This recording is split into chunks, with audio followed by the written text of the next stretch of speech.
నాకు నన్ను ధైర్యపరిచే విధానాన్ని బట్టి ఎట్లా అయిపోయానంటే తండ్రికి కూడా నేను చెప్పుకోలేని పరిస్థితిలోకి వెళ్ళిపోయాను. నా తండ్రి కూడా చెప్పినా పట్టించుకునే స్థితిలోకి వెళ్ళాడు. అంటే నా బాధ ఎవరికి చెప్పినా వినలేని స్థితిలోకి వెళ్ళిపోయాను నేను. ఆ టైంలో అక్కడ నన్ను ఎంతగా ఆదరించిందంటే, ఒక తల్లి ప్రేమ ఎలా దొరుకుతుందో ఆ ప్రేమ నేను అక్క దగ్గర అనుభవించాను. నన్ను అన్ని విషయాల్లో ఆత్మీయతగా నన్ను బలపరిచింది, శారీరకంగా బలపరిచింది. ఏ చిన్న సమస్య వచ్చినా నేను అక్కతో అంటే మగవాళ్ళ పాస్టర్స్కి చెప్పుకోలేము కొన్ని విషయాలు మనము. అయితే నాకు తల్లిగా నన్ను ఆదరిస్తూ, ఒక ఫ్రెండ్ లాగా, ఒక తల్లిలాగా నాకు అన్ని విషయాలు నన్ను ప్రోత్సహిస్తూ, నన్ను బలపరుస్తూ, ఎప్పటికప్పుడు నన్ను ఉజ్జీవింపజేస్తూ, ఈ దినాన నేను అక్క విషయం అంటే ఎవరైతే బాప్తిసం తీసుకుంటారో వాళ్ళని బలపరచడానికి నాన్న ఒకరోజు ఇక్కడికి పంపిస్తానన్నాడు. అయితే నేను ఇక్కడైతే యూత్ మేము తీసుకోమక్క, నెక్స్ట్ టైం చూస్తామన్నారు.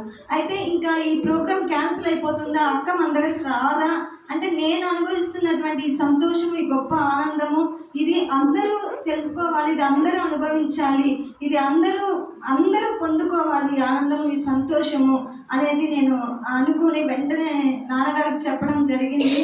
అయితే నాన్నగారు ఒకవేళ ఆ ప్రోగ్రాం లేకపోయినా అలా సండే అన్నా పంపించినా అంటే అక్క వాళ్ళు ఫుల్ బిజీ అనమాట. నాన్న వాళ్ళు అన్నీ ప్యాకప్ అయిపోయినాయి ప్రోగ్రామ్స్ అన్నీ. అయితే నేను నాన్నగారిని రిక్వెస్ట్గా అడిగాను, ఈ ప్రోగ్రాం లేదని అట్లని అక్క వాళ్ళు ఇక్కడ పంపించకుండా ఆపద్దు, నాకు ఒక సండే అన్న అక్క వాళ్ళు పంపించినా మా సంఘం కూడా బలపడాలన్నా నేను అడిగినప్పుడు మా తప్పకుండా అని అక్క ఆ ప్రోగ్రామ్ ఇచ్చేసరికి సాటర్డేలో ఇచ్చేసింది. సాటర్డే అంతా మీతో ఉంటామమ్మా, సండే కూడా ఉంటుంది, 2 days మీతో ఉంటామనేసి ఇంకెంత సంతోషం వేసిందంటే అంత సంతోషం. అంటే నేను ఒక్కదాన్ని పొందుకున్న ఈ సంతోషము, ఈ ఆనందము, ఈ ఆత్మలో ధైర్యం కావచ్చు, బలము కావచ్చు, ఇది మీరందరూ పొందుకోవాలని నేను ఆశపడుతున్నాను. మీకు ఏ సమస్య వచ్చినా, ఏ కష్టం వచ్చినా, ఏ బాధ వచ్చినా, అంటే మనం అన్ని మగవాళ్ళకి కొన్ని చెప్పుకోలేని పరిస్థితులు కూడా మనకు ఉంటాయి.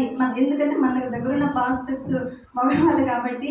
అయితే మనకు కొన్ని విషయాలు ధైర్యపరుస్తూ మనల్ని ముందుకు నడిపించడానికి అక్క రెడీగా ఉన్నారు. మీ ఎనీ టైం, అసలు మా టైం చెప్పనా అండి, మేము ఏ టైంలో మాట్లాడుకుంటాం తెలుసా? మా ఆయన చెప్పాలి మాట. మేము ఏ టైంలో మాట్లాడుకుంటామండి? ఆ టైం అండి మా టైం. అసలు అక్క ఎక్కడ కూడా నచ్చుకోదు, ఎక్కడ కూడా బాధపడదు. అంటే నాకు ఫ్రీ అయిన టైంలోనే నేను ఎనీ టైం కాదు అసలు పెద్ద సేవకులు వాళ్ళు, ఎంతో పెద్ద సేవ ఉంది వాళ్ళకి, ఎంత పరిచయం ఉంది, అయినా కూడా విసుక్కోకుండా ఎప్పుడు ఫోన్ చేసినా, మనం డల్గా ఫోన్ చేసినా కూడా యాక్టివ్గా మాట్లాడతారనమాట. అంత ధైర్యపరుస్తూ, బలపరుస్తూ, అన్ని విషయాల్లో నేను పొందుకునే సంతోషాన్ని మీరందరూ పొందుకోవాలని నేను ఆశపడుతున్నాను.